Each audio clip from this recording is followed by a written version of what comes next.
Hello guys, আসসালামু আলাইকুম। আপনাদের জন্য নতুন একটি ভিডিও নিয়ে আসলাম। আর এই ভিডিওতে থাকছে একটি ভাইরাল রেস্টুরেন্ট। আর এই রেস্টুরেন্টটা কোথায় অবস্থিত তাই জানবো এই ভিডিওর মাধ্যমে। তো চলেন শুরু করা যাক। ভিডিওতে যে রেস্টুরেন্টটা দেখতে পাচ্ছেন এটা অবস্থিত গাজীপুর জেলার কাপাসিয়া থানায়। আর এই রেস্টুরেন্টে আসতে দেখতে পারেন বিশাল একটি মাঠ, যার নাম মাদুলির মাঠ বা মাদুলির বন নামে পরিচিত। তাই এই রেস্টুরেন্টের নামকরণ হয়েছে মাদুলি রেস্টুরেন্ট নামে। তো এই মাদুলি রেস্টুরেন্ট নিয়ে নতুন করে বলার মতো কিছু নেই। কারণ এটা ইতিমধ্যে অনেক বেশি ভাইরাল। আপনারা হয়তো বিভিন্ন ভিডিওতে দেখেছেন এটা।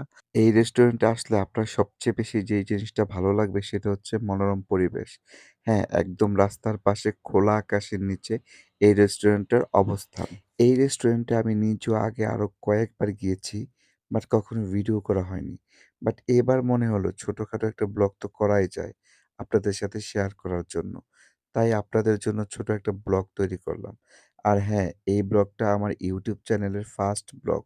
তো আশা করি সবাই আমার ব্লগটা দেখবেন এবং কেমন লেগেছে তা কমেন্টে জানাবেন। আপনাদের যদি আমার এই ব্লগটা ভালো লেগে থাকে তাহলে নিয়মিত আমি আপনাদেরকে ছোট, ছোট ব্লগ উপহার দেব। আর হ্যাঁ, এই মাদুলি রেস্টুরেন্টের সবচেয়ে ফেমাস জায়গা হচ্ছে এই দোলনা। যে এই রেস্টুরেন্টে আসে একবার হলো এই দোলনাতে বসে। যেমন আমার বন্ধু বসে, বসে দোল খাচ্ছে। যাই হোক, আমি নিজেও বসে গেলাম এই দোলনাতে। অবশ্য আমার কাছে শুধু এই দোলনা না, এই রেস্টুরেন্টের প্রতিটা জায়গা অনেক ভালো লাগে এবং সুন্দর লাগে। তাই বারবার এই রেস্টুরেন্টে চলে আসি।